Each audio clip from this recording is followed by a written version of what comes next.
First hell walks the earth, then you turn up. Could my week get any worse? Undead Nightmare is a non-canon offshoot of the base game that takes place in an alternate universe when zombies roam the land. In order to save his zombified family, John Marston becomes a true hero of the people as he searches for a cure. But how many supernatural beings will he take down along the way? Daddy, stop teasing me! No!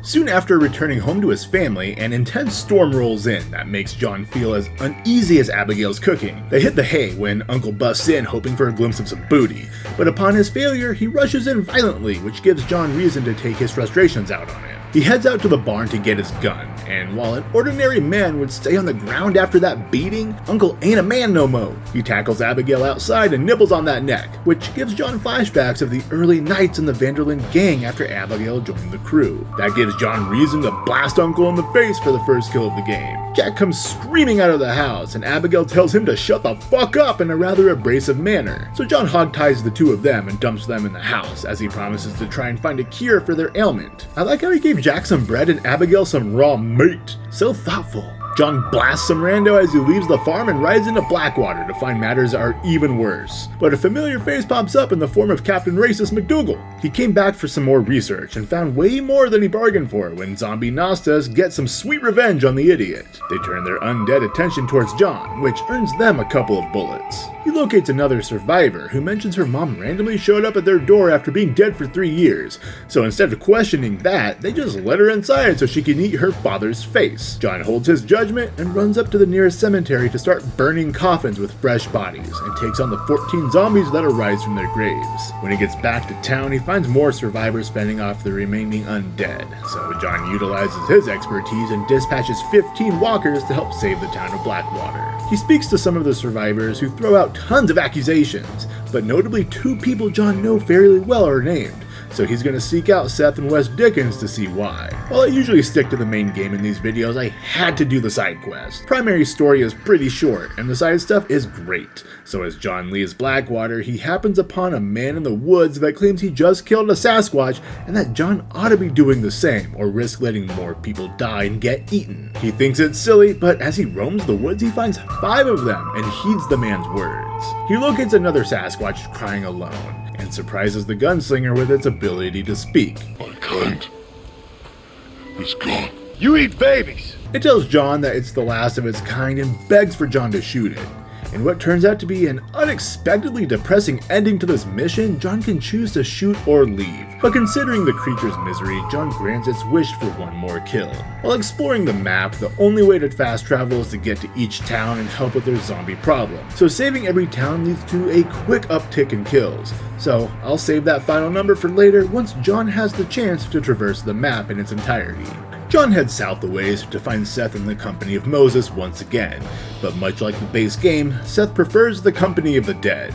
He seems pretty happy about recent events and isn't particularly helpful when John asks what he knows. He tells John he should start by clearing out the cemeteries of Coots Chapel, Oddfellows Rest, and Tumbleweed. Mopping up the zombie activity in those 3 graveyards pushes John's undead kill count north of 100 fairly quickly. On his way back east to talk to Seth, he stops by the McFarlane Ranch and talks to Bonnie, who is worried about her old pa. Drew was last seen rounding zombies up and putting them in the barn like some old Western Herschel. She asks if John can go and check on him. John blasts the 5 enemies inside, including Drew's zombified ass, then heads back to Seth to find he's expanded his undead crew. John tells Seth clearing out the graveyards hasn't done shit and that the people are blaming Seth and his glass eyeball. So he does what any reasonable person would do in this situation and eats the damn thing. He ponders how that's going to feel exiting later, and tells John he should be looking south of the border for his solution. Wondering why he even bothered to talk to the crazy little cretin, John goes to Armadillo and talks to the marshal, who is very nonchalant about the current state of things. He mentions his 2 deputies went out but haven't returned, and suggests John start at the general store when looking for them. He talks to Herbert Moon, who takes this opportunity to blame just about everyone and everything for the outbreak. You, sir,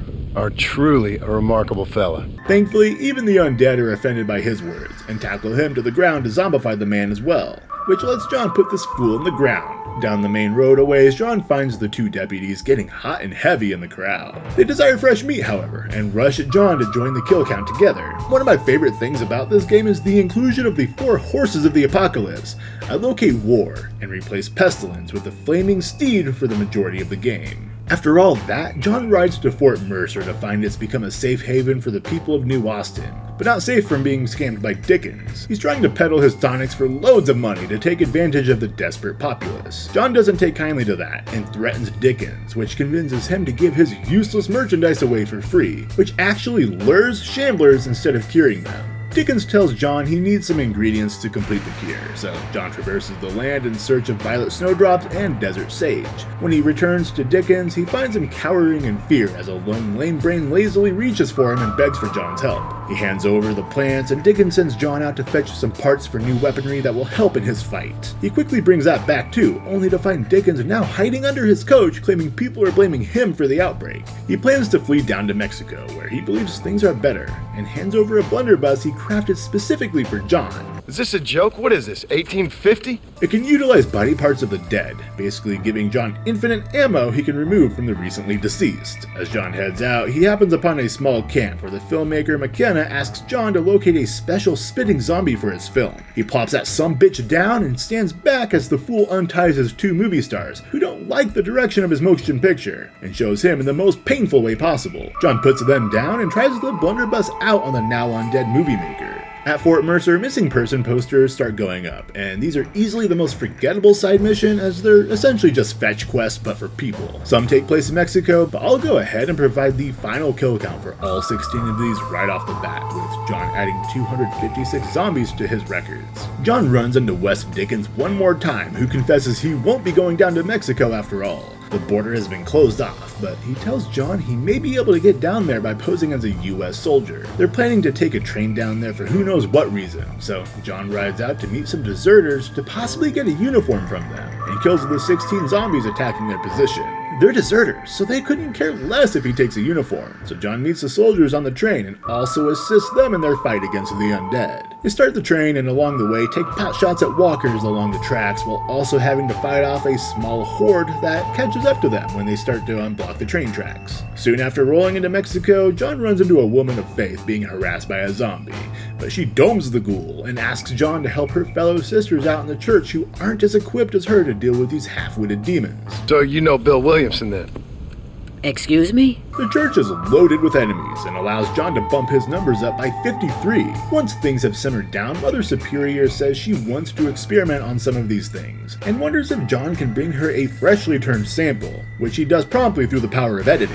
She dumps some holy piss all over her, and the zombie reacts in a curious manner, but quickly goes back to her normal zombie ways. She tells John she needs to ponder the results of the experiment, but in the meantime asks John to clear out the graveyard nearby to help alleviate the sisters from a larger zombie horde. The cemetery is loaded with kills to count, with one of them being DeSanta, and that allows John to off him personally and push his kill count over 500.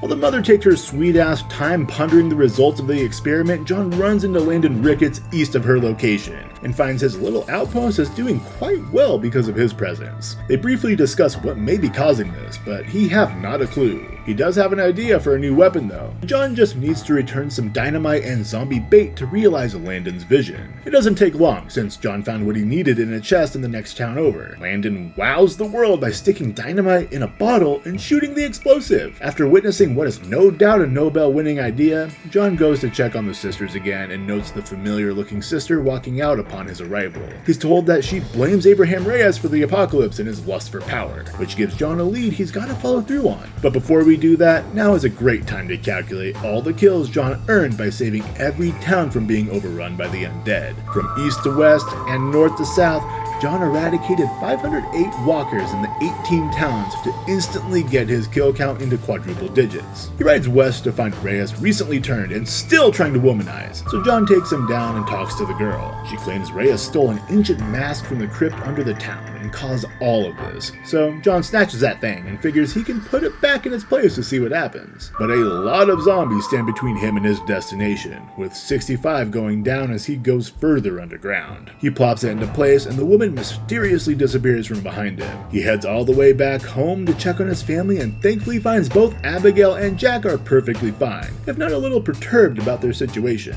Don't leave me here alone with that woman again. They continue on, and after John's eventual death, Seth finds the mask and steals it for himself, repeating the cycle yet again and giving an undead John Marston another chance at redemption. If you enjoyed this video, join my subscriber horde to continue being fed this on your feed. That's the end of Undead Nightmare. It's a short but sweet experience that is absolutely filled with action and nearly matches John's total kill count in the main canon. It's too bad we never got an Undead Nightmare 2. Just think of the possibilities in the Red Dead 2 map. Anyways, thanks as always for watching. I'm King Deschain, signing off for now.